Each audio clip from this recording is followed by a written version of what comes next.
Operation లేకుండా మోకాలు మరియు నడునొప్పులకు అత్యాధునిక చికిత్స. చిన్న ఇంజెక్షన్ తో పరిష్కారం. Elites pain and pain management. Pregnancy confirm అయ్యాక మొదటి 3 నెలలు చాలా ఇంపార్టెంట్ అంటూ ఉంటారు. ఆ 3 నెలలు ఎలాంటి కేర్ తీసుకోవచ్చు అంటారు? ఆఫీస్కి వెళ్తేనే కాలక్షేపం అవుతుంది, ఇంట్లో కూర్చుంటే ఇంకా వామిటింగ్స్ ఎక్కువ అవుతాయి. ఎందుకంటే ఖాళీగా ఉంటే సో అలాంటి వాళ్ళకి కొన్ని సప్లిమెంట్స్ ఉంటాయి. ఫస్ట్ 3 నెలలు ఎంతైతే ఇంపార్టెంటో డెలివరీకి లాస్ట్ చివరి నెల ఏదైతుందో అది కూడా అంతే ఇంపార్టెంట్. ఆ టైంలో ఎలాంటి కేర్ తీసుకోవాలి? లాస్ట్ 3 months ఎవరికైనా ప్రెగ్నెన్సీలో అన్నిటికంటే క్రూషియల్ టైం. ఇప్పుడు జనరేషన్కి చెప్తున్నాను. చాలా మంది పెద్దవాళ్ళు కూడా చెప్తుంటారు, వెంటనే పెయిన్స్ రాగానే హాస్పిటల్కి వెళ్తే నార్మల్ డెలివరీస్ చాలా తక్కువగా చేస్తుంటారు, పెయిన్స్ ఎక్కువ వచ్చిన తర్వాత వెళ్దాము అని చెప్పి. దాని గురించి ఏం చెప్తారు?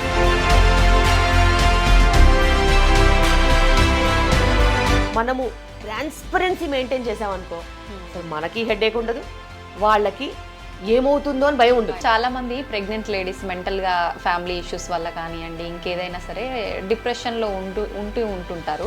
ఆ ఎఫెక్ట్ అనేది పుట్టబోయే బేబీ పైన పడుతుందంటారా మ్యామ్? బేబీ అనేది మీ పరిస్థితులకి అతీతంగా పెరగదు. పరిస్థితి ఎలా ఉంటుందో బేబీ మీద అదే ప్రభావం ఉంటుంది.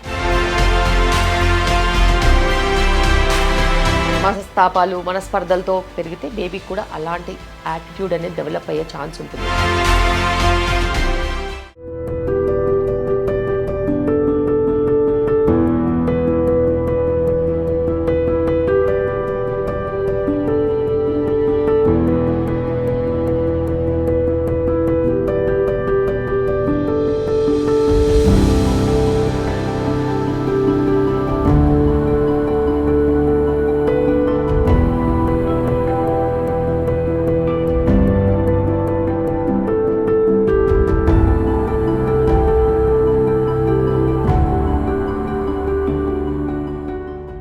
నమస్కారం, వెల్కమ్ టు ఐ డ్రీమ్. నేను మీ విజిత.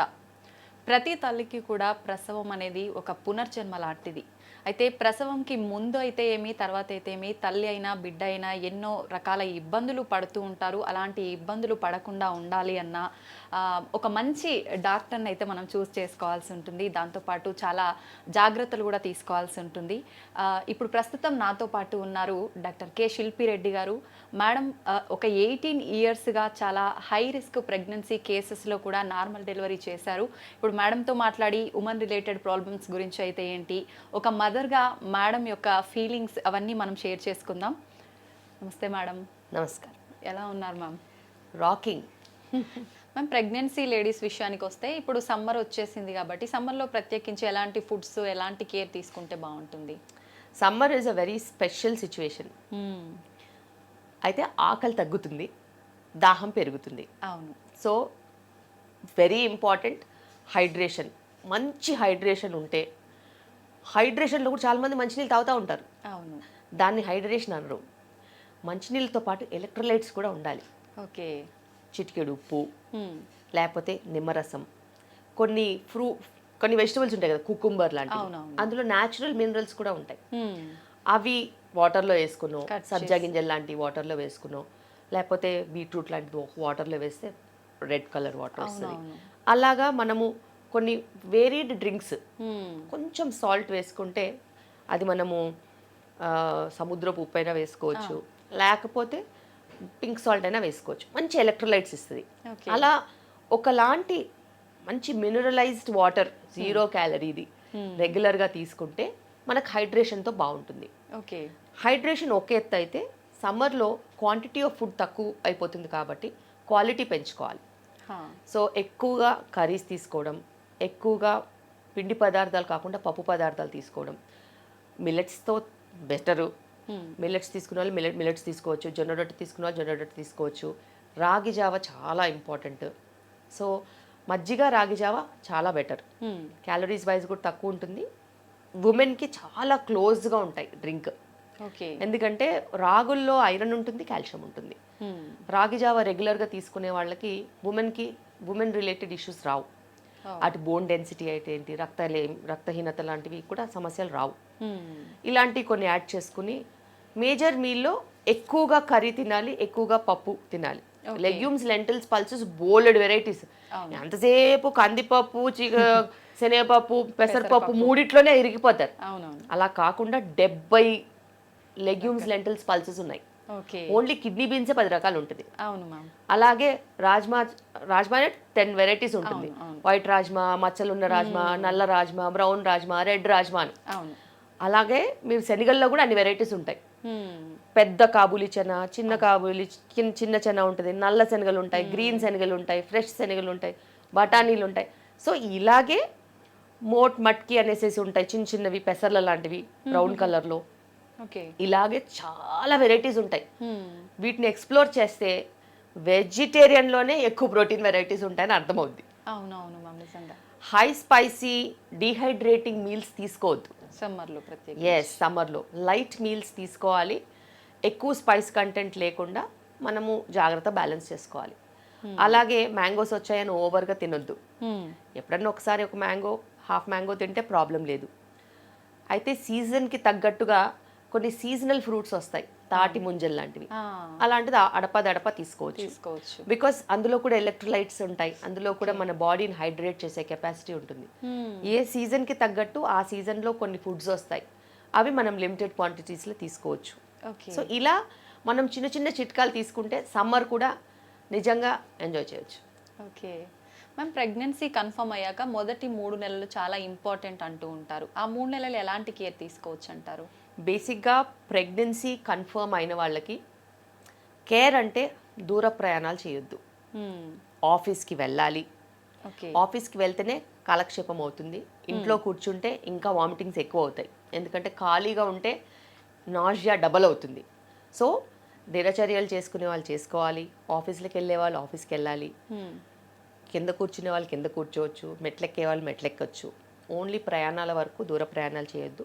ఈ మధ్య కాలంలో కొంచెం సెన్సిటివ్గా ఉంటుంది because of lot of pollution అయితేనేమి, రకరకాల హార్మోనల్ ఇంబ్యాలెన్స్ అయితేనేమి, స్థూలకాయ సమస్యలు అయితేనేమి, పీసీఓడి లాంటి సమస్యలతో ప్రొజెస్ట్రాన్ తక్కువ ఉంటుంది. సో అలాంటి వాళ్ళకి కొన్ని సప్లిమెంట్స్ ఉంటాయి.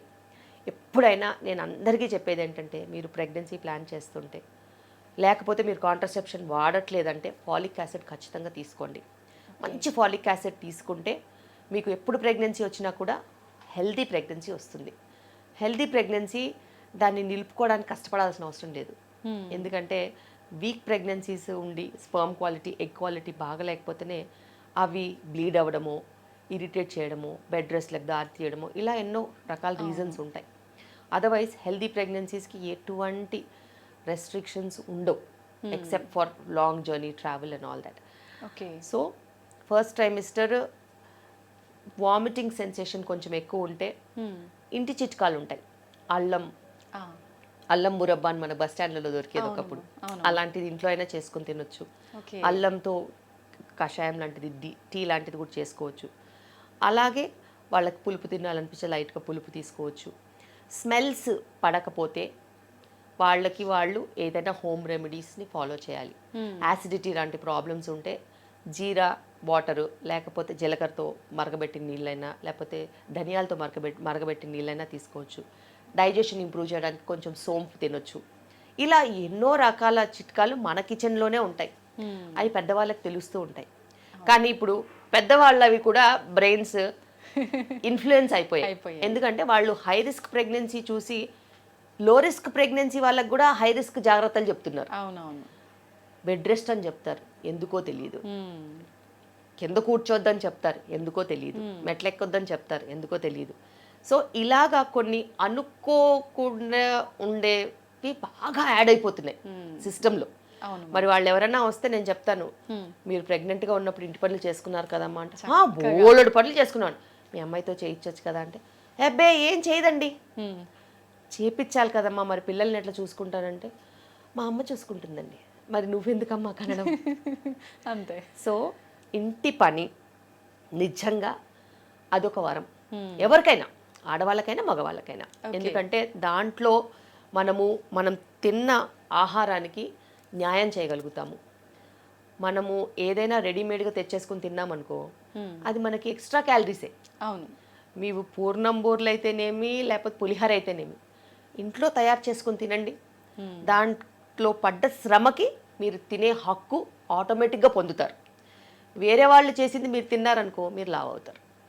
సో ఎప్పుడైనా ఫస్ట్ ట్రైమిస్టర్ ప్రెగ్నెన్సీ నుంచి కనుక మీరు మీ పనులు మీరు చేసుకోగలిగితే, మీ ఇంటి పనులు మీరు చేసుకోగలిగితే ఖచ్చితంగా నార్మల్ డెలివరీ అయ్యే ఛాన్స్ ఉంటుంది. కాంప్లిమెంటరీగా ఆరోగ్యం కూడా వస్తుంది. మీ పిల్లలకి మీరు పని చేస్తూ కనిపిస్తారు. అలాగే వాళ్ళు కూడా పని చేయాలని అనుకుంటారు. అవును. పని చేయకుండా ఉండే వాళ్ళని చూస్తే ఎవరికి వాళ్ళ లైఫ్లో బాగుపడాలి, వాళ్ళ లైఫ్లో పైకి రావాలనే ఆలోచన కూడా రాదు. ఓకే. సో వాళ్ళు free work, free money, free థాట్లో ఉంటారు. సో అది అగేన్స్ట్ నేచర్. మీ మదర్ మీ పని చేస్తూ కనిపించింది, మీరు కూడా ఏదో ఒక పని చేస్తూ మీ పిల్లలకు కనిపిస్తే వాళ్ళు కూడా ఏదో పని చేస్తూ బతుకుతారు. ఓకే. అది మనం నేర్పాల్సిన మొదటి కర్తవ్యం, ధర్మం. నిజమే మ్యామ్. మ్యామ్ ఫస్ట్ 3 నెలలు ఎంతైతే ఇంపార్టెంటో డెలివరీకి లాస్ట్ చివరి నెల ఏదైతుందో అది కూడా అంతే ఇంపార్టెంట్. ఆ టైంలో ఎలాంటి కేర్ తీసుకోవాలి? ఫుడ్ విషయానికి వస్తే ఇంకా టెన్షన్ మొదలైపోతుంది. డెలివరీ టైం దగ్గరకు వస్తుంది అని చెప్పి ఫుడ్ చాలామంది స్కిప్ చేస్తూ ఉంటారు. ఎలాంటి కేర్ తీసుకుంటే బాగుంటుంది మ్యామ్ ఆ టైంలో? లాస్ట్ 3 మంత్స్ ఎవరికైనా ప్రెగ్నెన్సీలో అన్నిటికంటే క్రూషియల్ టైం. ఎందుకంటే ఇప్పుడు జనరేషన్కి చెప్తున్నాను, వాళ్ళకి ఎక్కువగా బేబీ వెయిట్ పెరిగేది లాస్ట్ 3 మంత్స్. సో వాళ్ళ గ్రోత్ స్కాన్కి అనుగుణంగా వాళ్ళు ఆహారం తీసుకోవాలి. గ్రోత్ స్కాన్లో నార్మల్ వచ్చింది వెయిట్ అంటే వాళ్ళు తీసుకునే ఆహారం పౌష్టిక విలువలు అన్నీ కరెక్ట్గా ఉన్నట్టు మీరు అలాగే మెయింటైన్ చేసుకోవాలి. గ్రోత్ స్కాన్లో వెయిట్ తక్కువ వచ్చిందనుకో దానికి అనుగుణంగా ప్రోటీన్ పెంచాలి, కార్బోహైడ్రేట్స్కి ప్రోటీన్ పెంచాలి. ఒకవేళ గ్రోత్ స్కాన్లో వెయిట్ ఎక్కువ వచ్చిందనుకో మీరు తీసుకునే ఆహారం ఎక్కువ తీసుకుంటున్నారని కొంచెం బ్యాలెన్స్ చేసుకొని కార్బోహైడ్రేట్స్ తగ్గించి ప్రోటీన్ పెంచుకోవాలి. ఓకే. ఇలాగే మీరు యాక్టివిటీ పెంచుకోవాలి. నాకు అర్థమవుతుంది, ఎందుకంటే వాళ్ళకి పొట్ట హెవీగా అయిపోయేసరికి నడవాలన్నా, కూర్చోవాలన్నా, ఎక్సర్సైజ్ చేయాలన్నా కష్టంగా ఉంటుంది. కానీ ఇదే టైంలో మీరు ఫ్లెక్సిబుల్గా ఉంటే కింద కూర్చొని బటర్ఫ్లై స్క్వాట్స్ అన్నా, లేకపోతే లంజెస్ అన్నా, లేకపోతే కొంచెం మెట్లు ఎక్కడం అన్నా, దిగడం అన్నా, ఇంటి పనులు చేసుకోవడం అన్నా, లేకపోతే బట్టలు మడత పెట్టడమా, లేకపోతే కొంచెం క్లీనింగ్, స్వీపింగ్, మాపింగ్ లాంటివి ఏదన్నా చేసుకుంటూ ఉంటే మీ పెల్విక్ ఫ్లోర్కి కరెక్ట్ ఎక్సర్సైజ్ అయ్యి నార్మల్ డెలివరీ బెటర్గా ఉంటుంది. అదేవిధంగా లాస్ట్ 3 మంత్స్లో మీరు మంచి ఫ్లెక్సిబుల్గా, యాక్టివ్గా వర్క్ చేసినట్టు అయితే డెలివరీ ఎలాగో సులువుగా అవుతుంది. డెలివరీ తర్వాత కూడా బేబీకి సంబంధించిన పనులన్నీ ఇలాంటివే ఉంటాయి. కూర్చోవడం, గంటలు గంటలు ఫీడింగ్ ఇవ్వడం ఉంటుంది. ఎండ్యూరెన్స్, ఈ మజిల్స్ గట్టిగా ఉంటే బేబీని క్యారీ చేయడం ఈజీగా ఉంటుంది. దాంతోపాటు మీరు బేబీకి స్నానం చేయించాలన్నా కానీ, బట్టలు మార్చాలన్నా కానీ, డైపర్స్ మార్చాలన్నా కానీ, ఏది చేయాలన్నా, బేబీ బట్టలు క్లీన్ చేసుకోవాలన్నా కానీ, లేకపోతే పెరిగే పిల్లలకి వంట చేసి ఫుడ్ పెట్టాలన్నా, తినిపియాలన్నా కూడా ఆ ఓర్పు, సహనం మీకు తోడవుతుంది. మీ పనులు ఎవ్వరు చేసినా, మీరు మీ పనులు చేసుకోకపోయినా, మీరు ఒక అన్ప్రిపేర్డ్ మదర్ కింద డెలివరీ అయినా ఏదో రకంగా నాలాంటిది ఏదన్నా దొరికిందనుకో డెలివరీ చేసేస్తుంది, నార్మల్ డెలివరీ చేస్తుంది. చేసిన తర్వాత ఏంటి పరిస్థితి? అప్పుడు ఎవరో ఒక సపోర్ట్ ఉండాల్సింది. తర్వాత సపోర్ట్ వాళ్ళు పై పనులు చేస్తారమ్మా. నువ్వు పిల్లకి ఫీడింగ్ ఇవ్వాలి కదా. అవునవును. ఇప్పుడు ఫీడింగ్ ఇవ్వమంటే నా చైన్ వస్తుంది, నేను ఇవ్వనంటున్నారు. మరి దానికి ఏంటి సమాధానం? నా చైన్ వస్తుంది అంటున్నారు, ఎందుకంటే ఆ చేత్తో ఏ పనులు చేసింది లేదు. ఓ పచ్చళ్ళు పెట్టింది లేదు, వడియాలు చేసింది లేదు, జంతికలు చేసింది లేదు, ఏమీ చేసింది లేదు. అవును. సో ఆ హ్యాండ్స్కి బలం లేదు. మరి బలం లేనప్పుడు బేబీ కేర్ ఎట్లా చేస్తారు? అవును. నేను ఒక్కటే చెప్తున్నాను, నేను ఏ యాక్టివిటీస్ నేర్పించినా, ఎంత యోగా నేర్పించినా కూడా మీ అప్పర్ బాడీ స్ట్రాంగ్గా ఉండాలి. Lower body is for delivery, abdomen is for giving pressure, upper body is for strength. So me strength, core strength ఎంత ఉండాలో అప్పర్ బాడీ స్ట్రెంగ్త్ అంతే ఉండాలి. అవి మీరు రోజు చేసే పనులతో వస్తుంది. అలాంటి పనులు కనుక మీరు చేసినట్టు అయితే బేబీ కేర్ సులువుగా ఉంటుంది. బేబీ కేర్ సులువైనప్పుడే మీరు మదర్హుడ్ ఎంజాయ్ చేయగలుగుతారు. ఎందుకంటే ఆ బాధ్యతని మీరు నిర్వర్తించినప్పుడు ఖచ్చితంగా మీకు ఆ సుఖం అనేది తెలుస్తుంది. అవును. లేకపోతే emotional upset, postpartum depression, feeding ఇవ్వలేనన్న గిల్ట్, బేబీ కేర్ చేసుకోలేకపోతున్నానన్న ఫీలింగ్, వాళ్ళని బేబీ నుంచి డిటాచ్ చేస్తుంది. సో ఆ అటాచ్మెంట్స్ లేకుండా డిటాచ్మెంట్స్ అవుతున్నాయి. ఓకే. డిటాచ్మెంట్స్ అవునప్పుడు వాళ్ళు ఇంట్లో వాళ్ళందరికీ డిఫరెంట్గా కనిపిస్తారు. నువ్వు చూసుకోలేవా అంటారు. తను చూసుకోలేకుండా తయారు చేసిందే నువ్వు. ఎందుకంటే తనకి పనులు ఇవ్వకుండా, ఈ మధ్య కాలంలో ఫ్యాషన్ అయిపోయింది, ప్రెగ్నెంట్ అవగానే అమ్మగారి ఇంటికి వెళ్ళిపోతారు. ఎందుకు వెళ్తారో కూడా తెలియదు. అక్కడ వెళ్ళి కూర్చున్న దగ్గరికే మంచినీళ్ళు, కూర్చున్న దగ్గరికే పాలు, లీటర్లు కూర్చున్న దగ్గరికే ఫుడ్, అసలు ఎటువంటి యాక్టివిటీ చేయనివ్వట్లేదు. సో అలా వెళ్ళిన వాళ్ళకి అలా చేయకుండా ఉన్న దానికి హెల్ప్ చేసిన మదర్సే అన్నిటికంటే బ్యాడ్. సో మీ పిల్లలకి మీరు ఏదైనా మేలు చేయాలనుకుంటే మీరు మీ ఇంట్లోనే ఉండి ఆ అమ్మాయి పనిచేస్తుందా లేదా మానిటర్ చేసుకుంటే పిల్ల సుఖంగా ఉంటుంది, స్ట్రాంగ్గా ఉంటుంది, పనులు చేసుకుంటే బిడ్డను కూడా చూసుకోగలుగుతుంది. మీరు మీ మాతృత్వం ఎంజాయ్ చేశారు కదా, పనులు చేసుకుంటూ పిల్లల్ని పెంచుకుంటూ, అలాగే మీ పిల్లలు కూడా తయారవ్వాలి. అంతేగాని ప్రెగ్నెంట్ అవగానే మా అమ్మాయి చేసుకోలేదు, నేను మా ఇంటికి తీసుకెళ్తా, బాబు వాంతులు వస్తున్నాయి, వీక్ అయిపోతుంది, తీసుకెళ్తాను. ఇదే పిల్ల ఏమో 70 కిలోలు ఉంటుంది, 4 కిలోలు తగ్గలేదా వామిటింగ్ వస్తే? 7 కిలోలు కూడా తగ్గినా నష్టం లేదు. అస్సలు వెయిట్ తగ్గనివ్వరు. క్వింటల్ వెయిట్ పెరుగుతూ ఉంటే వీళ్ళకి అదేం పరమానందము. 20 కిలోలు 30 కిలోలు పెంచుతారు. అసలు అదంతా కరెక్ట్ కాదు. హయ్యర్ వెయిట్స్ ఉన్నవాళ్ళు ఎక్కువగా వెయిట్ పెరగాల్సిన అవసరం లేదు. మదర్స్ కొంచెం వాళ్ళని వాళ్ళు కంట్రోల్ అయితే, ఈ మధ్య మదర్ ఇన్ లాస్ కూడా అట్లాగే తయారయ్యారు. వాళ్ళకి వాళ్ళ పిల్లలు నెక్స్ట్ ప్రోజని వస్తుందని అంటే వీళ్ళకి రెస్ట్ ఇచ్చేయడం, అది చాలా చాలా రాంగ్. ఫిజికల్గా యాక్టివ్గా ఉండాలి. బెడ్ రెస్ట్ తీసుకోవాల్సిన కారణాలు కొన్నే ఉంటాయి. వీళ్ళ బిహేవియర్ చూసి ఇప్పుడు మా ఆబ్స్టెట్రిషియన్స్ కూడా వాళ్ళేమనుకుంటారేమో అనేసి వాళ్ళ లాంగ్వేజ్లోనే మాట్లాడుతున్నారు. అవునమ్మా రెస్ట్ ఇవ్వండి, అవునమ్మా బెడ్ రెస్ట్ ఇవ్వండి. ఎందుకంటే ఇంకో లైన్ అసలు డిస్కస్ చేయాల్సిన అవసరమే లేదు కదా, లేకపోతే సో వాళ్ళు కూడా తానా అంటే తందానా అంటున్నారు. అవి ఇంకా బ్యాడ్గా అవుతున్నారు, ఇంకా వెయిట్ ఎక్కువ అయిపోతుంది, బేబీ సెక్షన్స్కి లీడ్ అవుతున్నాయి. సో నేను మట్టుకు నా దగ్గర మీరు చూసుంటారు అక్కడ no travelling, no work from home, ఎటువంటి లెటర్స్ ఇవ్వను, మీరు ఆఫీస్కి వెళ్ళాల్సిందే, హోమ్ టౌన్కి ట్రావెల్ చేయడానికి పర్మిషన్ ఉండదు. సో అలా నేను పెట్టాను. ఎందుకంటే వాళ్ళు వెళ్ళి అనవసరంగా వెయిట్ గెయిన్ అవుతున్నారు. తర్వాత నాకే ప్రాబ్లము, వాళ్ళకి ఫ్యూచర్ ప్రాబ్లం. ఫ్యూచర్ వాళ్ళకి కనిపించదు కదా, కానీ నాకు కనిపిస్తుంది వాళ్ళ ఫ్యూచర్. సో నేను ఎంత వీలైతే అంతగా రెస్ట్రిక్ట్ చేయాలని చూస్తున్నాను. చాలామంది వింటారు, ఎందుకంటే వాళ్ళకి ఒక 15-20 నిమిషాలు మళ్ళీ ఎక్స్ప్లెయిన్ చేస్తే వాళ్ళకి అర్థమవుతుంది. సో పేరెంట్స్ వచ్చిన వాళ్ళకి కూడా నేను అదే చెప్తున్నాను, ప్రేమ ఉండొచ్చమ్మా, కానీ ప్రేమ వేరు, హెల్త్ వేరు.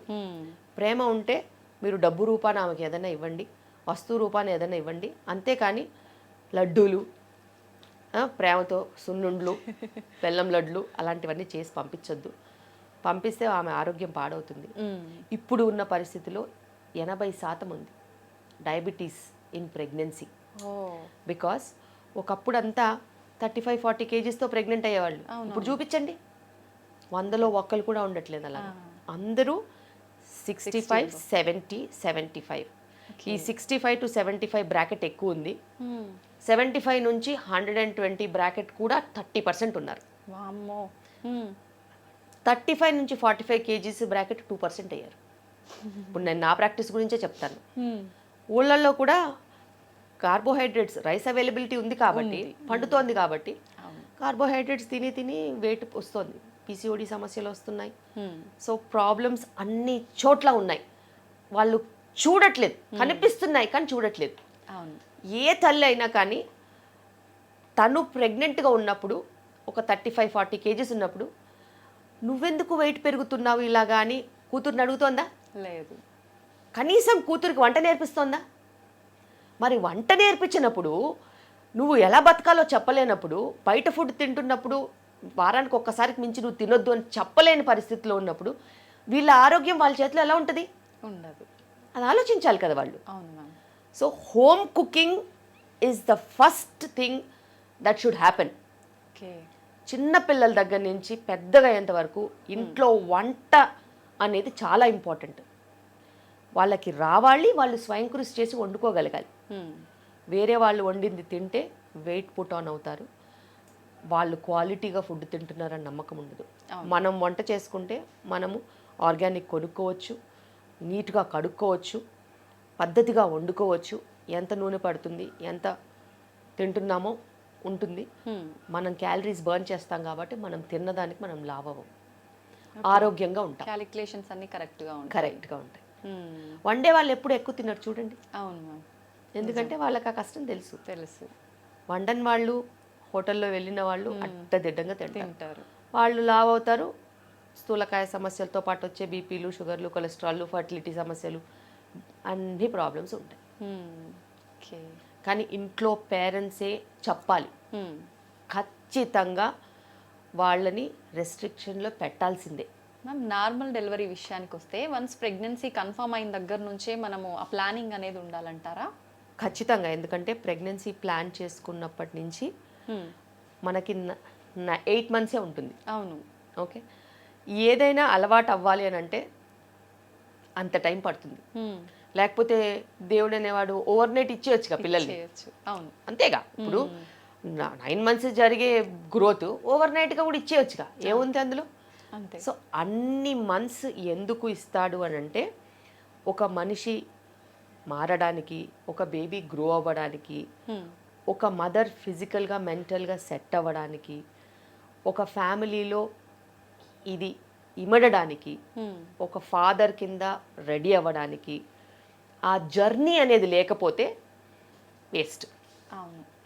ఆ జర్నీలో ఎన్నో రకాల అనుభూతులు, ఎన్నో రకాల మంచి చెడులు ఉంటాయి. అవును. ప్రెగ్నెన్సీలో వైఫ్ని ఎలా చూసుకుంటే వైఫ్ జీవితాంతం గుర్తుపెట్టుకుంటుంది. డెలివరీలో నువ్వు వైఫ్కి ఎంత మంచి సపోర్ట్ ఇస్తే నిన్ను జీవితాంతం గుర్తుపెట్టుకుంటుంది. డెలివరీ అయిన తర్వాత వైఫ్కి ఎంత సపోర్ట్ ఇస్తే as a person emotional binding అనేది ఉంటుంది. సో అవన్నీ కూడా మనకి లైఫ్ లాంగ్ ఉండే మెమరీస్. దాన్ని కలిసి చేస్తే ఆ బాండింగ్ అనేది ఫర్దర్గా డెవలప్ అవుతుంది. అవును. సో విడివిడిగా చేస్తే నాకు సంబంధించింది కాదు నీకు సంబంధించిందంటే అది ఎక్కువ రోజులు నిలబడదు. ఖచ్చితంగా రెస్పాన్సిబిలిటీ అనేది ఇద్దరిపైన ఉండాలి. ఖచ్చితంగా. కానీ అబ్బాయిలు చాలా మంది అంత సపోర్ట్గా ఉండరు కదమ్మా. చాలా వరకు ఈ జనరేషన్ ఉంటున్నారు. ఎందుకంటే నేను చూస్తున్నాను కదా, వాళ్ళు చెకప్స్కి వస్తారు, యోగా క్లాసెస్కి వస్తారు, ఈవెంట్స్కి వస్తారు, ట్రైన్ అవుతారు, డెలివరీ టైంలో లేబర్ సపోర్ట్ వస్తారు, నొప్పి ఉన్నప్పుడు కొంచెం మసాజెస్కి హెల్ప్ చేస్తారు, డెలివరీ అయిన తర్వాత బేబీ కేర్కి కూడా హెల్ప్ చేస్తున్నారు, మదర్ రెస్ట్ తీసుకునేలాగా వాళ్ళు కూడా వర్క్ చేసుకుంటూ హెల్ప్ చేస్తున్నారు. సో అలా మార్పు అనేది రావాలి. ఎందుకంటే ఇప్పుడు ఆడవాళ్ళు మగవాళ్ళు ఇద్దరూ వర్క్ చేస్తున్నారు కాబట్టి ఇద్దరూ ఇంటి పని చేసుకోవాలి, ఇద్దరూ పిల్లల బాధ్యత తీసుకోవాలి. సో ఇప్పుడు జనరేషన్ ఖచ్చితంగా చేంజ్ అవుతున్నారు, అందులో డౌట్ లేదు. వాళ్ళ ఇంట్లో వాళ్ళ మదర్ ఏం చెప్పినా, నీకెందుకురా ఈ పని అని చెప్పినా కూడా వాళ్ళ మదర్ది వింటూ సరే అమ్మా అని అంటూ మళ్ళీ భార్య దగ్గరకు వచ్చి సపోర్ట్ అనేది ఇస్తున్నారు. బికాస్ అటు నో అని చెప్పరు, ఇటు నో అని చెప్పరు. వాళ్ళు లౌక్యంగా ఉండాలంటే ఇద్దరికి నో చెప్పొద్దు, ఇద్దరూ చెప్పింది ఫాలో అవ్వాలి, తనకు నచ్చింది తను చెయ్యాలి.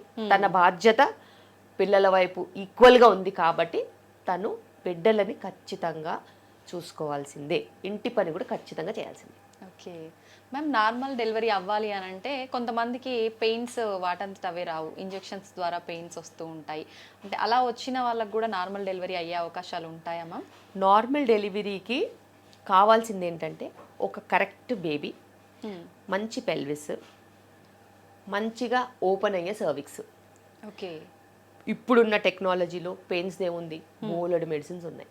అవును. ఓకే, ఎప్పుడైతే వాళ్ళ బేబీ హెడ్ కిందికి వచ్చేసి సర్విక్స్ అనేది 2 సెంటీమీటర్స్ అలా ఓపెన్ అయ్యి దారి అనేది మంచిగా ఓపెన్ అయినప్పుడు మేము 37-38 వీక్స్ అయిపోయిన తర్వాత, యూజువల్గా 38 వీక్స్ అయిపోయేసరికి ఇదంతా అవుతుంది, వాళ్ళని అడ్మిట్ చేసుకొని సేఫ్గా ఉమ్మునీరు అది పడిపోకుండా బ్లీడింగ్ అయ్యి ఇంట్లో ఏదో కంగారు పడిపోయి ఇలా కాకుండా నేనైతే ఫైండింగ్స్ మంచిగా ఉంటే అడ్మిట్ చేసుకొని నెక్స్ట్ డే నా పర్యవేక్షణలోనే నైట్ అంతా కొంచెం ఎక్సర్సైజెస్ చేయించి కాస్త రెస్ట్ ఇచ్చేసేసి డే టైంలో డెలివరీస్ చేస్తాను.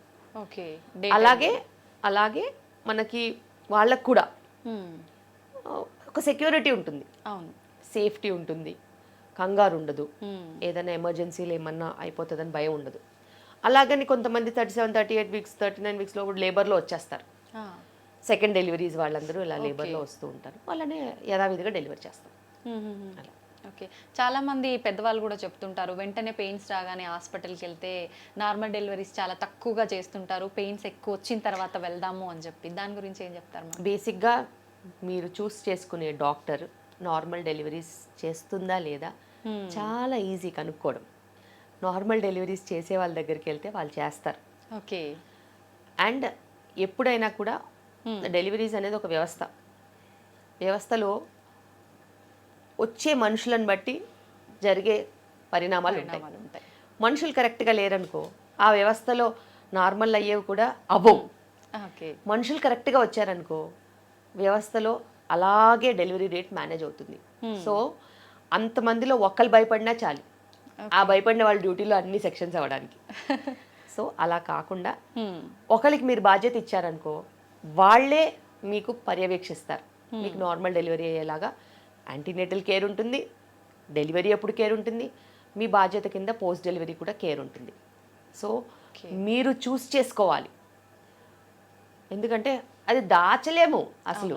ఇప్పుడు మీరు చెకప్స్కి వెళ్ళారు, ఒక దగ్గర కూర్చున్నారు, 4-5 వచ్చారు, మీకేం డెలివరీ అయింది చెప్తారు కదా. అవునవును. అందుకే మేము ఇక్కడ ఏం చేసాము, యోగా క్లాసెస్ ఉంటాయి ప్రతి ఆదివారం పొద్దున. ఓకే. మీరందరూ యోగా క్లాసెస్కి రావచ్చు ఫ్రీ. ఒక వారం యోగా ఉంటుంది, ఒక వారం జుంబా ఉంటుంది, ఒక వారం మ్యూజిక్ థెరపీ, అట్లా ఏవో అన్నీ నడుస్తూ ఉంటాయి. ఓకే.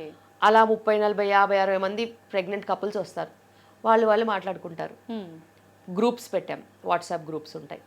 నా పేషెంట్స్ అందరూ వాట్సాప్ గ్రూప్లో ఉంటారు. వాళ్ళు కరెక్ట్గా మాట్లాడుకుంటారు.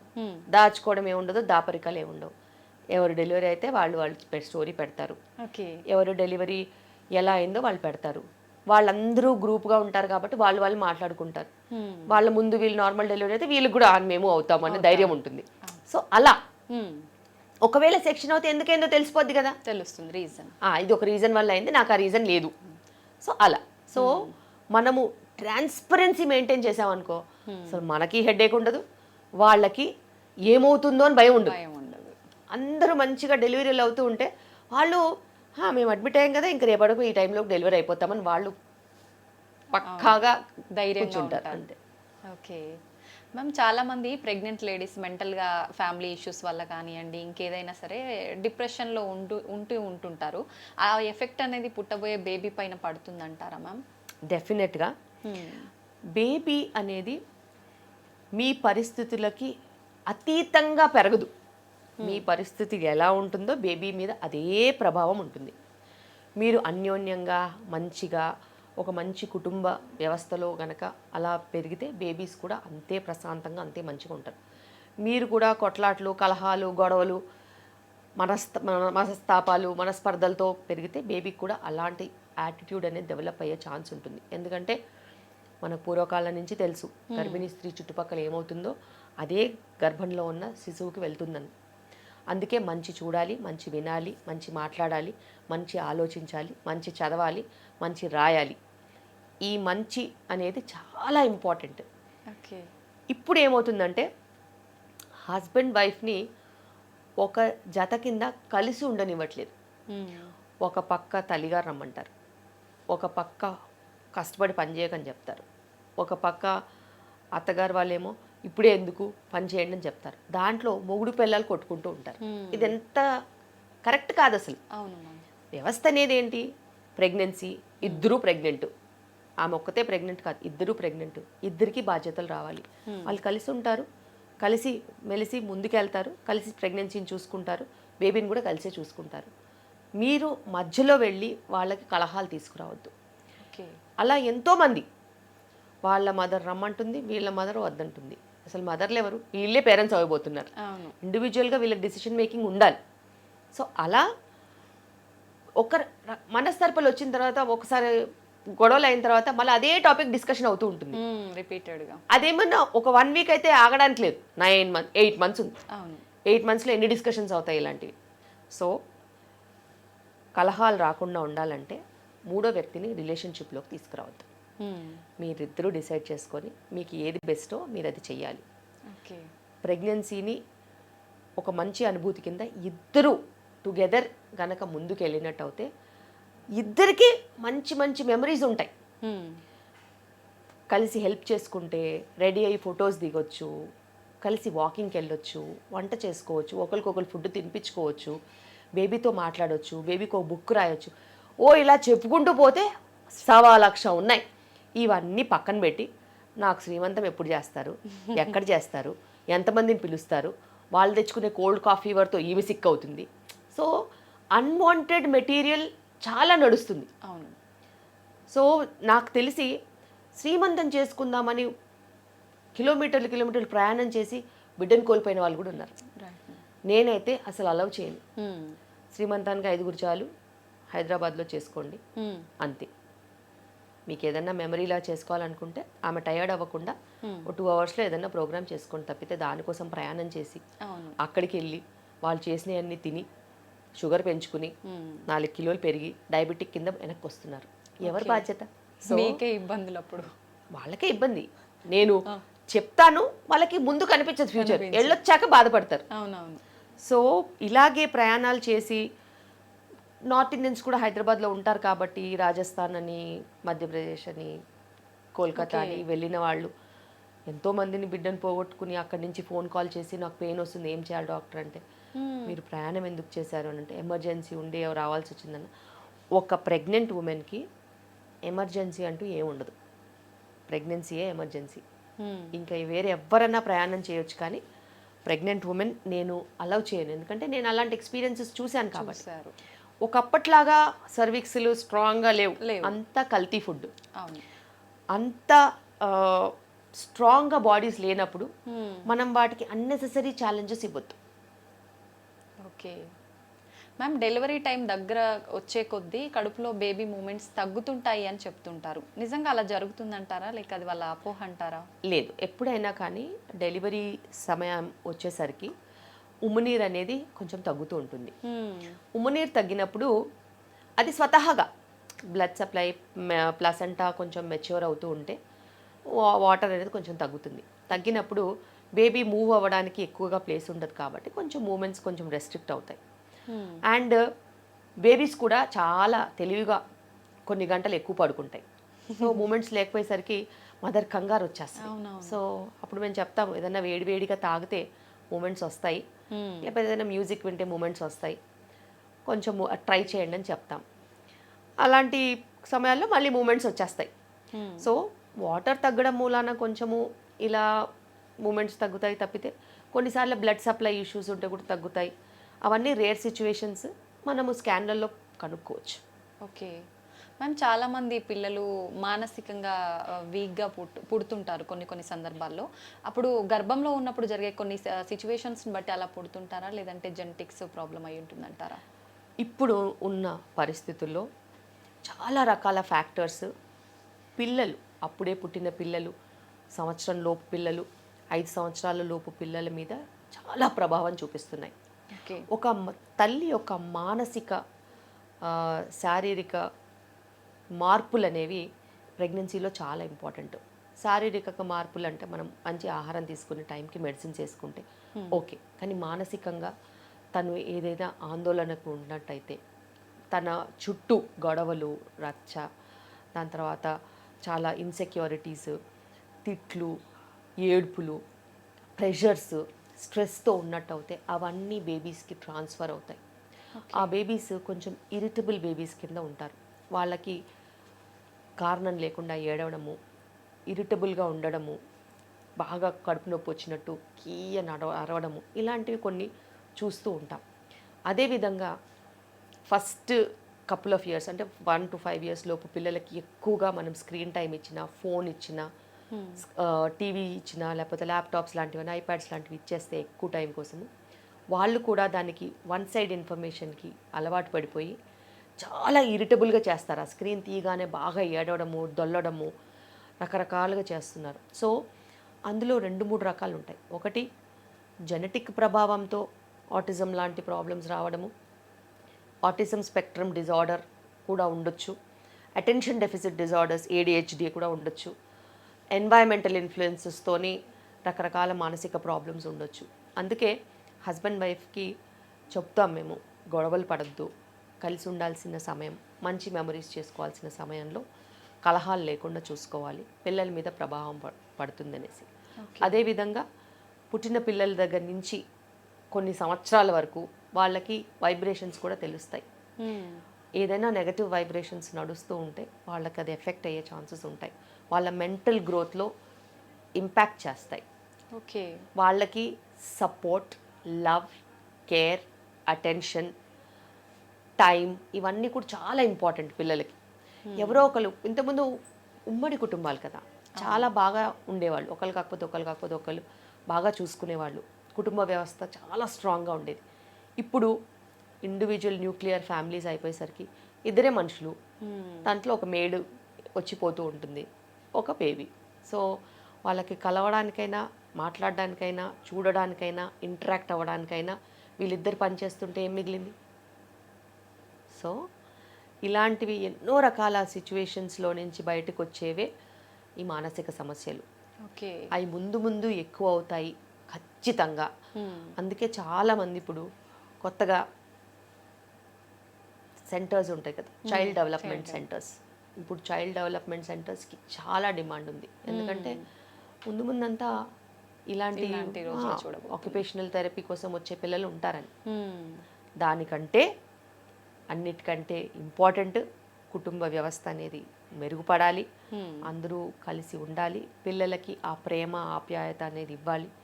మీరు ఇవ్వలేని సమయం మీ ఇంట్లో ఇంకెవరన్నా ఉంటే, అమ్మమ్మలు, తాతలు, ఎవరైనా, వాళ్ళు మాట్లాడుకోవడానికి మనుషులు ఉండాలి, మంచి చెడు చూసుకోవడానికి, అబ్జర్వ్ చేసుకోవడానికి ఉండాలి. వాళ్ళకి ఆ హక్కు. మీరు చిన్నగా ఉన్నప్పుడు మీరు అమ్మమ్మలు, తాతయ్యలు అందరితో కలిసి ఉన్నారు కదా, మరి వీళ్ళని ఎందుకు డిప్రైవ్ చేస్తున్నారు? సో మీరు ప్రైవేట్ స్పేస్ కోసం ట్రై చేస్తుండొచ్చు, మీకు మీ ప్రైవసీ అనేది ఇంపార్టెంట్ అవుతుండొచ్చు, కానీ సైన్స్ హ్యాస్ డిఫైన్డ్ దట్ ఈ స్పేస్ అని వెళ్ళిన వాళ్ళకి స్పేసే మిగులుతుంది, ఇంకేం మిగలదు. సో స్పేస్ అనేది మీరు మీ సొంతంగా మీ చుట్టూ అమర్చుకోవాలి తప్పితే అందరి నుంచి దూరంగా వెళ్ళిపోతే కష్టం. దానికి ఎన్నో రకాల సమస్యలు ఉంటాయి, ముందు ముందు తెలిసి వస్తాయి, కానీ తెలిసి వచ్చిన తర్వాత మీరు వెనక్కి వెళ్ళి మార్చుకోలేరు కదా. సో ఈ రోజే దాని గురించి ఆలోచించాలి. కుటుంబ వ్యవస్థ అనేది చాలా స్ట్రాంగ్ బాండింగ్తో ఉండింది. చిన్న చిన్న రీజన్స్, ప్రైవసీ లేదనో అదో ఏదో అనుకుని దాన్ని పోగొట్టుకోవద్దు. ఎందుకంటే దానివల్ల నష్టం మీకు లేకపోతుండొచ్చు, మీ పిల్లలకైతే ఉంటుంది. నిజం మేడం, చాలా కరెక్ట్గా చెప్పారు. ఇప్పుడు ఈ మధ్యకాలంలో మొత్తం అసలు మీరు అన్నట్టుగా ఇద్దరే పెద్దవాళ్ళు ఉన్న ఫ్యామిలీస్ చాలా తక్కువ, ఉన్న వాళ్ళని తీసుకెళ్ళి ఓల్డేజ్ హోముల్లో పడేయటం ఇలాంటివే చూస్తున్నాం. మ్యామ్, నార్మల్ డెలివరీ విషయానికి వస్తే ఐవీఎఫ్, ఐయుఏ పద్ధతిలో ప్రెగ్నెన్సీ వచ్చిన వాళ్ళకు కూడా సాధ్యపడుతుందంటారా? ఖచ్చితంగా. నా దగ్గరకు వచ్చిన వాళ్ళు ఎవరైనా కూడా మెయిన్ స్ట్రీమ్ ఆబ్స్టెట్రిక్స్లో వెళ్ళిపోతారు. వాళ్ళకి రిస్క్ ఫ్యాక్టర్స్ ఉంటే వాళ్ళు హై రిస్క్ ప్రెగ్నెన్సీ మెడికేషన్స్ మీద ఉంటారు. ఓకే, డెలివరీకి వచ్చేసరికి అప్పుడున్న condition, baby condition, mother condition, delivery కండిషన్ని బట్టే మనం లేబర్ అనేది ప్లాన్ చేస్తాం. వాళ్ళ ఐవీఎఫ్ అని సెక్షన్ చేసే హ్యాబిట్ మాకు లేదు. అండ్ మా దగ్గర ఐవీఎఫ్ చేసుకుని వచ్చిన వాళ్ళు నార్మల్ వాళ్ళకంటే ఫాస్ట్గా డెలివరీ అవుతారు, 3 hours ముందు డెలివరీ అవుతారు వీళ్ళే. ఎస్, ఐవీఎఫ్ చేసుకునే వాళ్ళకి, ఒక నార్మల్గా ప్రెగ్నెన్సీ అయిన వాళ్ళకి, ఐయుఐతో ప్రెగ్నెన్సీ వచ్చిన వాళ్ళకి, ముగ్గురికి సేమ్ టైంలో లేబర్ మనం స్టార్ట్ చేసినట్టు అవుతే ఐవీఎఫ్ వాళ్ళు 3 hours ముందు అవుతారు, దాని తర్వాత ఐయుఐ వాళ్ళు అవుతారు, దాని తర్వాత నార్మల్గా కన్సీవ్ అయిన వాళ్ళు అవుతారు. ఓకే, కానీ ముగ్గురికి సేమ్ అవకాశం ఉంటుంది నార్మల్ డెలివరీ అవ్వడానికి. సో ఈ రీజన్స్తో అయ్యాయని చెప్పి ఎప్పుడూ మేము సెక్షన్ చేయము. అలాగే ఫైబ్రాయిడ్స్ ఉన్న వాళ్ళకి, అలాగే బీపీ ఉన్న వాళ్ళకి, ఎవరికైనా. థైరాయిడ్ ఉన్న వాళ్ళకి కూడా ఎక్కువగా సిజేరియన్స్ అవుతుంటాయి? లేదు, థైరాయిడ్కి సిజేరియన్కి అసలు లింక్ లేదు. Thyroid one of the problems that can be controlled very well. మనకి ఇప్పుడు టీమ్ ఆఫ్ ఎండోక్రైనాలజిస్ట్, ఫిజిషియన్లు ఉన్న తర్వాత thyroid can be controlled. And food కూడా మనం ఛానలైజ్ చేసుకొని కరెక్ట్గా తీసుకోవాలి. Okay, operations only for obstetric reasons, mother related reasons, baby related reasons. Baby related reasons heart beat down అవ్వడము, బేబీ మోషన్ పాస్ చేయడము, లేకపోతే బేబీకి ఏదైనా బయటికి రావడానికి బేబీ చాలా పెద్దగా ఉండడం, ఇవే రీజన్స్. ఇంకా వేరే ఇంకేమన్నా రీజన్స్ ఉంటే ఉంటాయి. మదర్ సైడ్ ప్లసంటా మొత్తం కిందికి ఉండడం, పెల్విస్ నేరోగా ఉండడం, బిగ్ బేబీ స్మాల్ పెల్విస్, లేకపోతే బాగా నేరోగా ఉన్న పెల్విస్ ఉండడం, మాయ మొత్తం అడ్డుగా ఉండడం, ఇవి మదర్ సైడ్ రీజన్స్. సో ఇలాగా ఏదైనా హై కార్డియాక్ అబ్నార్మాలిటీ ఉన్న మదర్స్ ఏమన్నా ఉంటే వాళ్ళకి లేబర్ లోడ్ తట్టుకోకపోవడం అలాంటివి ఏమన్నా ఉంటే సెక్షన్ చేయాల్సిన అవసరం వస్తుంది. లేకపోతే ట్రిప్లెట్స్ లాంటివి ఏదన్నా ఉంటే తప్పితే, ట్విన్స్ కూడా ఒక బేబీ హెడ్ డౌన్ ఉంటే నార్మల్ అవుతుంది, ఆ ప్రాబ్లం లేదు. సో ఇలా కొన్ని స్పెసిఫిక్ రీజన్స్ తప్పితే మనము వేరే ఏమీ రీజన్స్ ఉండవు. ఓకే. ఒకప్పటి కాలంలో అయితే ట్విన్స్ అయినా కూడా ఖచ్చితంగా నార్మల్ డెలివరీ అంటే వాళ్ళకి తెలిసేది కాదు కదా, ఇప్పుడు తెలిసి భయం ఇండ్యూస్ చేసి ముందు నుంచే పెడుతున్నారు. Okay okay. సో ఆ భయంతోనే సగం టైమ్స్ గ్రో అవ్వట్లేదు. అవునవును. ఇప్పుడు బిడ్డ ఇద్దరు బిడ్డలు ఉన్నా కానీ ప్రెగ్నెన్సీ గ్రో అయ్యే ఛాన్సెస్ ఉన్నాయి. మనం తీసుకోవాల్సిన జాగ్రత్తలు తీసుకునే టైంకి తీసుకోవాలంతే. ఓకే. అలా. సో నేను దెబ్బతిన్నాను కాబట్టి నేను ట్విన్స్ వాళ్ళకి ప్రత్యేకంగా కొంచెం కేర్ ఎక్కువ తీసుకొని వాళ్ళకి ఎక్కువగా ఎన్ఫోర్స్ చేసి మానిటర్ చేసుకుని వాళ్ళకి నార్మల్ డెలివరీ అవకాశం ఉంటే కూడా నేను నార్మల్ డెలివరీస్ చేస్తాను. ఓకే మ్యామ్, ప్రెగ్నెన్సీ అనగానే చాలా రకాల మూడ్ స్వింగ్స్ ఉంటుంటాయి. ట్విన్స్ విషయానికి వస్తే ఫుడ్ కానీ ప్రతి ఒక్కటి కూడా ఎక్కువ తీసుకోవాల్సి ఉంటుందా అనే ఒక సందేహం చాలా మందిలో ఉంటుంది. ఎలా ఉంటుంది వీళ్ళకి వాళ్ళకి డిఫరెన్స్ అని, ఎలా ఉంటుంది మ్యామ్? బేసిక్గా పాతకాలంలో ఆడవాళ్ళు బేసిక్గా వంట అదంతా చేసి ఇంటి పని అదంతా చేసి మగవాళ్ళందరూ తిన్నాక మిగిలిపోయిన ఫుడ్ తినేవాళ్ళు. సో వాళ్ళకి న్యూట్రిషన్ అనేది ఉండేది కాదు. ఓకే. అండ్ ఇంట్లో అందరికన్నా లాస్ట్గా తినేవాళ్ళు. ఫస్ట్ తినే ప్రెగ్నెంట్ ఉన్నా కూడా ఫస్ట్ తినే క్వశ్చనే లేదు లాస్ట్. ప్రీవియస్ కొన్ని జనరేషన్ చూసినట్టయితే మీ మదర్ వాళ్ళకు కూడా అదే పరిస్థితి ఉంది. కానీ ఇప్పుడు అలా కాదు. ఇప్పుడు మీరు వంట చేసుకోవచ్చు, మీ చాయిస్ ఆఫ్ ఫుడ్ మీరు తినొచ్చు, మీరు డాక్టర్ చెప్పింది తినొచ్చు, మీరు అందరికన్నా ముందు తినొచ్చు. సో ఫుడ్ అసలు క్రైటీరియానే కాదు నా పేషెంట్స్కి వచ్చేసరికి. ఇప్పుడు పల్లెటూర్లలో కూడా ప్రెగ్నెన్సీ అని అంటే వాళ్ళకి కొంచెం స్పెషల్గా చూసుకోవడం, పెట్టడం, ఫుడ్ సర్వ్ చేయడం, ఆ ప్రయారిటీ ఇవ్వడం అనేది చేస్తున్నారు. అవును. కానీ వాళ్ళు ఒక్కటి గుర్తుపెట్టుకోవాలి ఏంటంటే ప్రెగ్నెన్సీలో 300 క్యాలరీస్ కంటే బేబీకి ఎక్స్ట్రా అవసరం లేదు. ఓకే. సో అట్లా 2 బేబీస్ అనుకున్నా కానీ 600 క్యాలరీస్ కంటే ఎక్కువ లేదు. ఇప్పుడు తినడమే 3000 క్యాలరీలు పైన తింటున్నారు. నిజం. పని మట్టుకు 1000 క్యాలరీస్ కూడా వర్క్ బర్న్ చేసే పని చేయట్లేదు. లేదు. అవును. సో ఈ లెక్క అండర్ న్యూట్రిషన్ క్వశ్చన్ లేదు, రైట్ న్యూట్రిషన్ ప్రశ్న అనేది ఉంటుంది. మంచి ప్రోటీన్ తీసుకోవాలి, కార్బోహైడ్రేట్స్ కూడా కాంప్లెక్స్ కార్బ్ తీసుకుని వైటమిన్స్ న్యూట్రిషన్ ఉన్న ఫ్రెష్ ఫుడ్ తీసుకుంటే బాగుంటుంది. ఓకే. అండ్ ఈ పచ్చళ్ళతో అన్నం తినడాలు ఇలాంటివి ఎక్కువ చేయొద్దు, బికాస్ న్యూట్రిషనల్లీ 0 క్యాలరీస్. జ్యూసులు తాగేయడాలు వీటి వల్ల ఎటువంటి లాభం ఉండదు. ఒక ఫ్రూట్లో ఉన్న లాభము ఎప్పుడూ జ్యూస్లో రాదు. So pregnant women stop drinking juices. So ఇది చాలా చాలా ఇంపార్టెంట్. పీనట్స్లో ఉన్న వాల్యూ న్యూట్రిషన్ ఆల్మండ్స్లో కూడా సేమ్ ఉంటుంది. So almonds, walnuts, cashew nuts ఇవన్నీ తినాల్సిన అవసరం లేదు. ఉత్త పల్లీల్లో కూడా అంతకన్నా ఎక్కువ బలం ఉంటుంది. సో ప్రిఫరెన్షియల్ ట్రీట్మెంట్ అవసరం లేదు, బేసిక్గా ఉన్న దాంట్లోనే మనం శుభ్రంగా తినొచ్చు. అండ్ ట్విన్స్ కూడా అబ్బోమంటూ న్యూట్రిషన్ ఏమి అక్కర్లేదు, కానీ హెవీనెస్ ఉంటుంది కాబట్టి వాల్యూమ్ ఆఫ్ ఫుడ్ ఒకేసారి పోదు. సో స్మాల్ క్వాంటిటీస్ ఓపిక్గా కొంచెం ఫ్రీక్వెంట్గా తీసుకోవాలి. ఓకే. మెడికల్ కేర్ చాలా ఇంపార్టెంట్ ట్విన్స్లో ఉంటుంది. ఓకే. డెలివరీ విషయానికి వస్తే వాళ్ళకు వీళ్ళకు అంటే సేమ్ ఇబ్బందులే ఉంటాయా మ్యామ్? ఎప్పుడైనా కానీ డెలివరీ అనేది, డెలివరీ అయిన తర్వాత కొన్ని కాంప్లికేషన్స్ ఉంటాయి. లేబర్కి ముందు, లేబర్ అండ్ డెలివరీ అయిన తర్వాత. లేబర్కి ముందు ఏంటి, స్థూలకాయ సమస్యలు ఉన్న వాళ్ళకి బీపీ, షుగర్లు ఉండి ప్రీటర్మ్ డెలివరీస్ కానీ, ఇన్ఫెక్షన్స్ ఉన్న వాళ్ళకి ప్రీటర్మ్ డెలివరీస్ కానీ, ఇలా అవి కొన్ని సమస్యలు. లేబర్లో ఉన్నప్పుడు నార్మల్ బేబీస్ నార్మల్గా అవడము, బిగ్ బేబీస్ కొంచెం టైం పట్టడము అలా ఉంటుంది. డెలివరీ అయిపోయిన తర్వాత బిగ్ బేబీస్ డెలివరీ అవుతే మదర్కి రక్తస్రావం ఎక్కువ అవ్వడము, పీపీహెచ్ లాంటి సమస్యలు, లాక్టేషన్కి కొంచెం ఎక్కువ డిమాండ్ ఉంటుంది, తక్కువ సప్లై ఉంటుంది, అలాంటి సమస్యలు, లాచింగ్ ఇష్యూస్, ఇలా ప్రీటర్మ్ డెలివరీస్ అయిన వాళ్ళకి ఫీడింగ్ ఇమీడియట్గా రాదు, బ్రెస్ట్ మిల్క్ ఎక్స్ప్రెస్ చేసి ఇవ్వాలి, ఫీడింగ్ ట్రైనింగ్ ఉంటుంది, దాని తర్వాత లాచింగ్ ట్రైనింగ్ ఉంటుంది. సో ఏ స్టేజ్లో ఏ ఫేజ్లో ఉన్న ప్రాబ్లమ్స్ ఆ ఫేజ్లో ఉంటాయి. దాన్ని మనము పద్ధతిగా నేర్చుకుని మన లైఫ్ స్టైల్లో ఇముడ్చుకుని ముందుకెళ్ళాలి. ఓకే. డెలివరీ అయిన ఫస్ట్ వీక్లో తల్లి ఎలాంటి కేర్ తీసుకోవాలి మ్యామ్?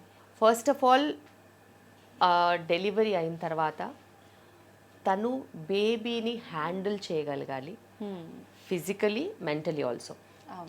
బేబీస్ ఒకసారి ఎక్కువ ఏడుస్తారు, ఒకసారి పడుకుంటారు, ఒకసారి లేవరు, ఒకసారి ఏడుస్తూనే ఉంటారు, ఒకసారి మోషన్ 10 times వెళ్తారు, అసలు వారం రోజుల వరకు మోషన్కి వెళ్ళరు. సో మెంటల్గా మదర్ స్ట్రాంగ్గా ఉండాలి. ఎందుకంటే బేబీస్ ట్రైన్ అవుతారు. కానీ ఇప్పుడు బేబీస్ ఏం చేస్తున్నాయి, చాలా ఇంటెలిజెంట్ బేబీస్ మదర్ని ట్రైన్ చేస్తున్నాయి. నేను నిన్ను ల్యాచ్ చేయను, నువ్వు నాకు టాప్ ఫీడ్ ఇచ్చేయి, నువ్వు నాకు నోట్లో అలా పోసేయాలంతే, బాటిల్ పెట్టే సప్ప సప్ప సప్ప సప్ప లాగేస్తాయి. ఫీడింగ్ తీసుకోమనండి, ల్యాచ్ కూడా చేయ, ఇలా తిప్పేస్తాయి. సో మీరు మీ బేబీస్ని ట్రైన్ చేయాలి, మీ బేబీస్ మిమ్మల్ని కాదు. అండ్ మెంటల్గా స్ట్రాంగ్గా ఉండాలి. ఎందుకంటే ఫీడింగ్ ఈజ్ న్యూ కాబట్టి, మీరు లర్నింగ్ ఫేజ్లో ఉన్నారు కాబట్టి మీరు కొన్ని నేర్చుకోవాలి. బేబీకి కూడా కొంచెం కంఫర్ట్ ఇవ్వాలి, ఆ పొజిషనింగ్ అదంతా అర్థం అవ్వాలి. లాక్టేషన్ సపోర్ట్ తీసుకోవచ్చు కావాలనుకుంటే. నేర్చుకుంటూ ఉంటే మీరు అలవాటు అవుతారు. అమ్మో నొప్పి, అమ్మో అలసట, అమ్మో చేయి నొప్పి ఇలాంటివి ఏవి దరిదాపుల్లో రానివ్వద్దు. నేను చేయగలుగుతాను, నా వల్ల అవుతుంది, నా బేబీ నాకు చాలా ఇంపార్టెంట్, నేను బేబీ కోసం ఏమైనా చేస్తాను, నా బేబీ నా కోసము అకామిడేట్ అవుతుంది, ఇద్దరం సుఖంగా నెక్స్ట్ ఫ్యూ మంత్స్ మా జర్నీ మేము ముందుకు తీసుకెళ్తాం. ఇలాంటి వర్డ్సే ఆలోచించాలి. నా వల్ల అవ్వట్లేదు, బేబీ తాగట్లేదు అంటే బేబీ తాగదు. సో ఆ negative vibes. Okay. So anything negative చెప్పొద్దు, ఆల్వేస్ పాజిటివ్ చెప్తే బేబీ అలాగే ట్రైన్ అవుతుంది.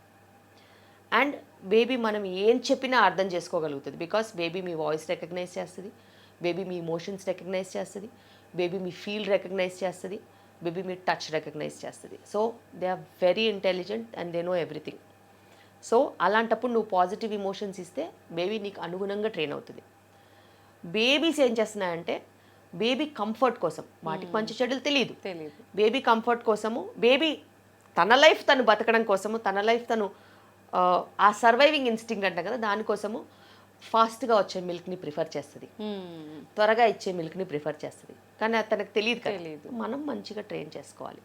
1-2 సార్లు హాస్పిటల్కి వెళ్ళినా నష్టం లేదు, 1-2 సార్లు లాక్టేషనల్ కౌన్సిలింగ్ తీసుకున్నా నష్టం లేదు. పర్ఫెక్ట్గా మీరు ట్రైన్ అవ్వాలి, పాజిటివ్గా ఆలోచించాలి. అండ్ బేబీ రెస్ట్ తీసుకునేటప్పుడు, పడుకునేటప్పుడు మీరు కూడా రెస్ట్ తీసుకోవాలి. మీరేం చేస్తారు, బేబీ పడుకుంటే అలా బేబీని చూస్తూ కూర్చుంటారు, కాసేపు ఫోటోలు తీసుకుంటారు, కాసేపు అటు ఇటు కాలక్షేపం చేసి ఫోన్లో మాట్లాడి తిరుగుతారు. మళ్ళీ బేబీ లేస్తుంది కదా, అప్పుడు మీరు టైర్డ్ అయిపోతారు.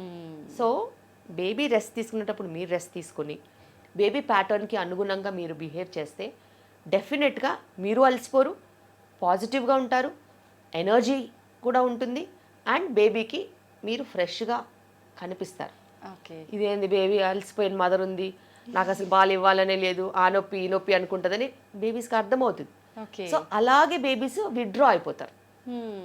ఫీడింగ్ ఆపేయడము, దూరం వెళ్ళిపోవడము, బ్రెస్ట్ ఇవ్వగానే తిప్పేసుకోవడము, ఇలా. So they will recognise your emotions. మీరు పాజిటివ్గా ఉంటే పాజిటివ్గానే జరుగుతుంది. ఓకే మ్యామ్, బేబీ డ్రాపింగ్ అంటూ ఉంటారు, ప్రెగ్నెన్సీ ఉమెన్ దీన్ని గుర్తించడం సాధ్యపడుతుందంటారా? డెఫినెట్గా. ఎందుకంటే ఇప్పుడు సపోజ్ ఒక 37-38 వీక్స్ అనుకోండి, మీకు ఇలా ఉంటుంది ప్రెగ్నెంట్ ఉమెన్కి, ఇంత పైకి ఉంటుంది పొట్ట. సో వాళ్ళు 1 కిలోమీటర్ నడిచారనుకోండి అలసిపోతారు, కానీ బేబీ డ్రాప్ అయిపోయిన తర్వాత ఇంకో 1/2 కిలోమీటర్ కూడా నడవగలుగుతారు. ఆ బ్రెత్లెస్నెస్ ఎఫెక్ట్ పోతుంది, కిందికి లైట్నింగ్ వస్తుంది, గాలి పీల్చుకున్నా ఏమనిపించదు, కొంచెం తినగలుగుతారు. సో ఇలా కొన్ని సిమ్టమ్స్ ఉంటాయి, అది లైట్నింగ్తో వచ్చేవి. అలాగే కింద ప్రెషర్ పెరుగుతుంది, యూరిన్ ఫ్రీక్వెన్సీ పెరగడం, పెల్విక్ ప్రెషర్ అనిపించడం, పెల్విస్లో కొంచెం పెయిన్ ఉండడం, హెవీగా కింద అనిపించడం. సో ఇలాంటివి కొన్ని ఉంటాయి. సో పైన లైటింగ్ తెలుస్తుంది, కింద ప్రెషర్ తెలుస్తుంది. సో ఇలా వాళ్ళు ఖచ్చితంగా రికగ్నైజ్ చేస్తారు. ఎందుకంటే ఇప్పుడు చాలా సెన్సిటివ్గా ఉన్నారు కదా, ఒక దగ్గర కూర్చుని ఎక్కువ పని చేస్తున్నారు కాబట్టి వాళ్ళకి పని లేనప్పుడు వాళ్ళకి చిన్నది ఏదైనా మార్పు వచ్చినా తెలిసిపోద్ది. ఇంతకు ముందు అంతా పొలంలో పనులకు వెళ్ళేవాళ్ళు, ఇటుకల పని, సిమెంట్ పని, లేకపోతే ఇంకో పనికి వెళ్ళేవాళ్ళు. వాళ్ళు చేసే బండెడ్ చాకరీకి 4-5 సెంటీమీటర్లు అయిపోయి ఇంకో 2 గంటల డెలివరీ ఉండగా ఇప్పుడు ఆమెకు పెయిన్ తెలుస్తుంది. ఎందుకంటే వాళ్ళు పనిలో పడిపోయి పెయిన్ కూడా పక్కన పెట్టేస్తారు. ఫస్ట్ ఈ పని అయిపోవాలి, తినడం అయిపోవాలి, అన్నీ అయిపోవాలి, రాత్రికి అన్ని పనులు అయిపోయి పడుకున్న తర్వాత ఒక నొప్పి తెలుస్తుంది. హాస్పిటల్ తీసుకెళ్లే లోపు డెలివరీ అయిపోతుంది. సో అలా ఇప్పుడు పరిస్థితి లేదు. ఎల్లుండి లేబర్ అంటే ఇప్పుడు వాళ్ళకి పెయిన్ తెలిసిపోద్ది. సో మీకు ఇప్పుడు కాదమ్మా ఇంకా 2 days పడుతుంది అంటే వాళ్ళు వినడానికి రెడీగా ఉండరు. ఐఎమ్ హ్యావింగ్ పెయిన్ అంటే ఇది పెయిన్స్ కాదు, జస్ట్ ఫాల్స్ పెయిన్స్. ఒక 2 days తర్వాత ఒరిజినల్ పెయిన్స్. 2 days ఇలా ఉంటుందా, నా వల్ల కాదు, నేను 2 days ఇలా ఉండే. అసలు ఆ టైం మీరు ఓపికతో ఉంటే డెఫినెట్గా ప్రోగ్రెస్ అవుతుంది. అసలు నిజంగా లేబర్ పెయిన్కి నార్మల్ పెయిన్ని ఎలా గుర్తించవచ్చు మేడం? డిఫరెన్స్ ఏముంటుంది? ఖచ్చితంగా చాలా డిఫరెన్స్ ఉంటుంది. ఎందుకంటే నార్మల్ పెయిన్ అనుకో ఒక షాక్ లాగా వస్తుంది, మేబీ 5 నిమిషాలు, 10 నిమిషాలు, అరగంట, గంట ఉంటుంది, మళ్ళీ వెళ్ళిపోద్ది. ఓకే. లేబర్ పెయిన్ అనుకో వచ్చిన పెయిన్ ఇంత ఫోర్స్తో వస్తుంది, నెక్స్ట్ ఒక అరగంటకి ఇంత అవుతుంది, దాని తర్వాత ఇంకో అరగంటకి ఇంత అవుతుంది, keeps on increasing, step up అవుతుంది. ఓకే. ఫోర్స్ స్టెప్ అప్ అవుతుంది, పెయిన్ ఇంక్రీజ్ అవుతుంది, ఫ్రీక్వెన్సీ ఇంక్రీజ్ అవుతుంది, అండ్ పెయిన్ వచ్చినప్పుడు డ్యూరేషన్ కూడా ఇంక్రీజ్ అవుతుంది. సో దానికి దీనికి చాలా తేడా ఉంటుంది. మీకు ఏమైనా చిన్న పెయిన్ ఉన్నప్పుడు చెప్తే వింటారు. నిజంగా లేబర్ పెయిన్స్ వచ్చినప్పుడు కూర్చోలేరు, నించోలేరు, మీరు ఏం కాదు అని చెప్తే మిమ్మల్ని కొడతారు. సో బేసిక్గా అంత చిరాగ్గా, అంత ఇరిటేటింగ్గా, అంత సివియర్గా ఉన్నప్పుడు ఆ మొహంలోనే అర్థమైపోద్ది ఎవరు లేబర్ పెయిన్స్తో వచ్చారో, ఎవరు ఫాల్స్ పెయిన్స్తో వచ్చారో అంత దూరంలో కూడా గుర్తుపడతాను నేను. సో చూడగానే గుర్తుపడతాం. ఓకే మేడం, ఇప్పుడు చాలా రకాల రీజన్స్ వల్ల మెన్స్ట్రువల్ సైకిల్ పోస్ట్ పోన్ కోసం చాలామంది మెడిసిన్ వాడుతున్నారు. దానివల్ల ప్రెగ్నెన్సీకి ఏమైనా ఎఫెక్ట్ అయ్యే అవకాశం ఉంటుందంటారా? ఫస్ట్ ఆఫ్ ఆల్ మెన్స్ట్రువల్ సైకిల్స్ని డిస్టర్బ్ చెయ్యకూడదు. ఎందుకంటే మెన్స్ట్రువల్ సైకిల్ అనేది ఒక న్యాచురల్ బ్యాలెన్స్గా వెళ్ళేది. ఫస్ట్ ఈస్ట్రోజన్ ఫేజ్, దాని తర్వాత ఈస్ట్రోజన్ అండ్ ప్రొజెస్ట్రాన్ ఫేజ్ 2 పడిన తర్వాత పీరియడ్ వస్తుంది. ఇందులో ఒక ఎగ్ ఫామ్ అయ్యి రిలీజ్ అయ్యి ప్రొజెస్ట్రాన్ సపోర్ట్తో అలా ఎగ్ 15 days వచ్చి దాని తర్వాత ప్రెగ్నెన్సీ లేకపోతే పీరియడ్ వస్తుంది. ఇలాంటి ఒక న్యాచురల్ ఫేజ్ని మీరు అన్వాంటెడ్ మెడికేషన్స్తో డిస్టర్బ్ చేస్తే బాడీ కన్ఫ్యూజన్లో పోతుంది. కన్ఫ్యూజన్లో పోయినప్పుడు అది ఎగ్ ఫామ్ చేయాలా, ఎగ్ ఎన్ని రోజులకు తీసుకెళ్ళాలి, ఎప్పుడు రిలీజ్ చేయాలి, రిలీజ్ అయిన ఎగ్ ప్రొజెస్ట్రాన్ 15 రోజులు రావాలా, 20 రోజులు రావాలా, ఇలా బాడీని మనం కన్ఫ్యూజ్ చేస్తాం. కన్ఫ్యూజ్ చేసినప్పుడు 50% of the time body will recover, 50% of the time they will not recover and they will have infrequent cycles, లేకపోతే ఫ్రీక్వెంట్ సైకిల్స్, లేకపోతే over bleeding, under bleeding or bleeding ఆగకపోవడం, క్లాట్స్ రావడం, ఇలా ఎన్నో సమస్యలతో వాళ్ళు వస్తారు. అలా రావద్దు అని అనుకునే వాళ్ళు ఎప్పుడు పోస్ట్పోన్మెంట్ పిల్స్ వేసుకోవద్దు. It's a natural phenomena. అదేమి పాయిజన్ కాదు, అదేమి అంటరానితనము కాదు. సో ఒక న్యాచురల్ మెన్స్ట్రువల్ సైకిల్ని ఎప్పుడూ డిస్టర్బ్ చేయొద్దు. అలా డిస్టర్బ్ చేసిన వాళ్ళకి మళ్ళీ ప్రెగ్నెన్సీస్ రాని రోజులు ఉన్నాయి, మళ్ళీ పీరియడ్స్ రాని రోజులు ఉన్నాయి, మళ్ళీ పీసీఓడి మేనిఫెస్ట్ అయ్యి ఇర్రెగ్యులర్ పీరియడ్స్లో పర్మనెంట్గా వెళ్ళిన రోజులు కూడా ఉన్నాయి. సో మనము ఎన్నిసార్లు మనకి కలిసి వస్తుందో చెప్పలేం. అవును మ్యామ్. మనకి కలిసి వస్తుందో రాదో కూడా చెప్పలేం. అన్నెసెసరీ డిస్టర్బెన్స్ అనేది ఎటువంటి రీజన్ ఉన్నా కూడా చేయొద్దు. మీరు డేట్స్కి అనుగుణంగా వ్యవహరించండి. పోస్ట్పోన్ చేసే పరిస్థితి మట్టుకు తీసుకురావద్దు. తీసుకొచ్చినప్పుడు మీరు ఇలాంటి సిచ్యువేషన్స్కి గేరప్ అవ్వాలి. మరి అవ్వ కావాలి బువ్వ కావాలంటే కష్టం కదా. మీకు ఇలాంటి ప్రాబ్లంకి అవాయిడ్ కావాలంటే మీరు ఆ ప్రాబ్లమ్స్ని వెల్కమ్ చేయాల్సిన అవసరం ఉంటుంది. కానీ మెన్స్ట్రువల్ ప్రాబ్లమ్స్ అనేవి నిజంగా ఒక ఉమెన్గా చెప్తున్నాను, మెన్స్ట్రువల్ ప్రాబ్లమ్స్ అనేవి చాలా ఒక మనిషిని బాగా వీక్ చేసేస్తాయి. ఆ క్షీణించి వేసినప్పుడు మనస్సులో మనసు ఉండదు, ప్లస్ వాళ్ళు చేసే పనిలో ఏకాగ్రత అస్సలు ఉండదు.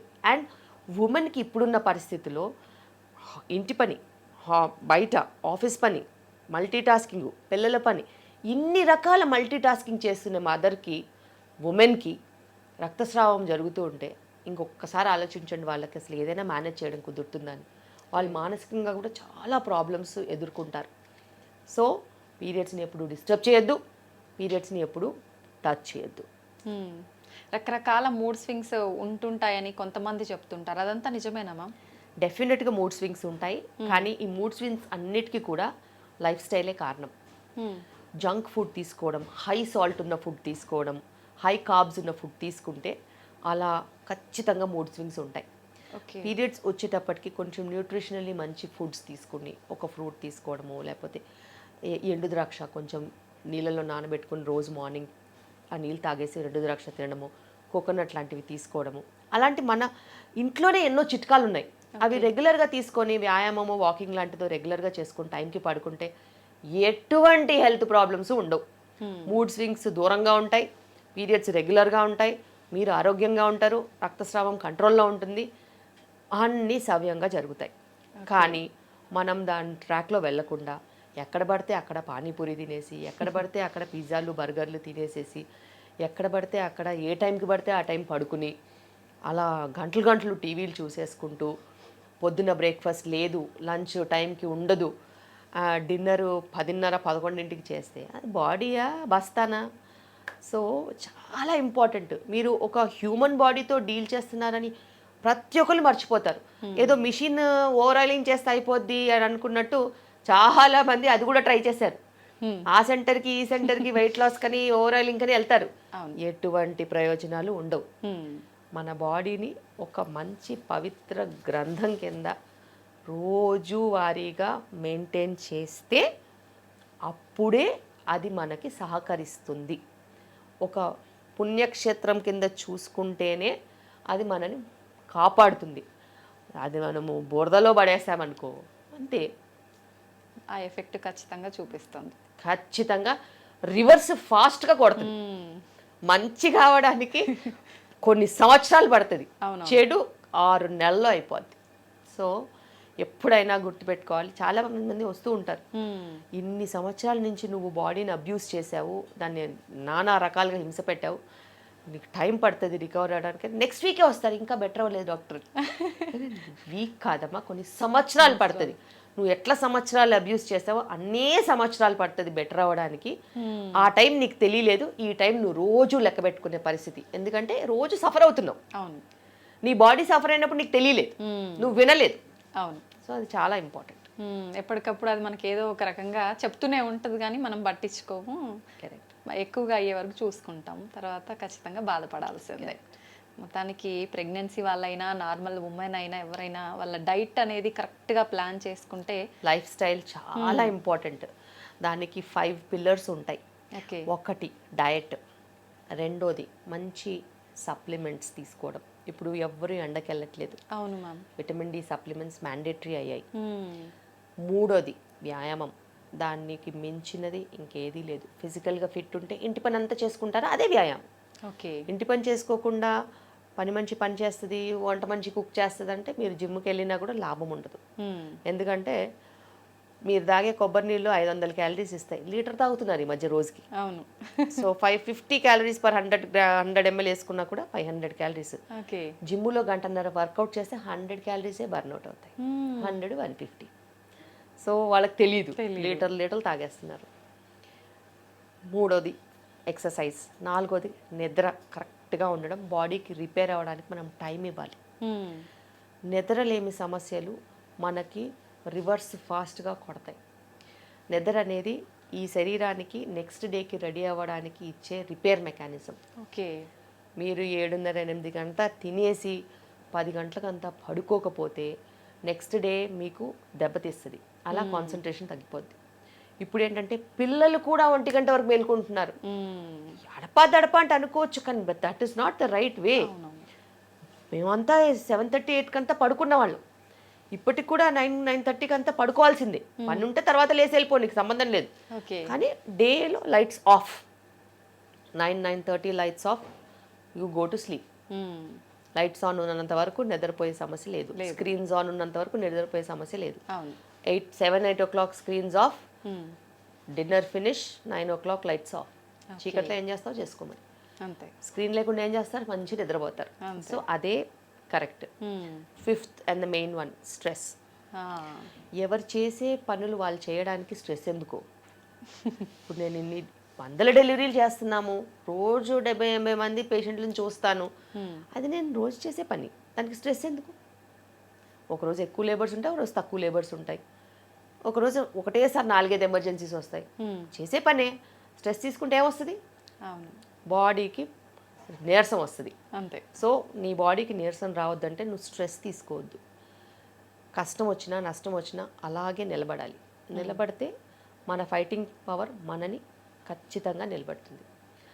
వాళ్ళు ఈ మధ్య కాలంలో మరి ఇప్పుడు అందరూ కష్టమైన చదువులు చదవకుండా చాలామంది సాఫ్ట్వేర్స్ చేసుకుంటున్నారు.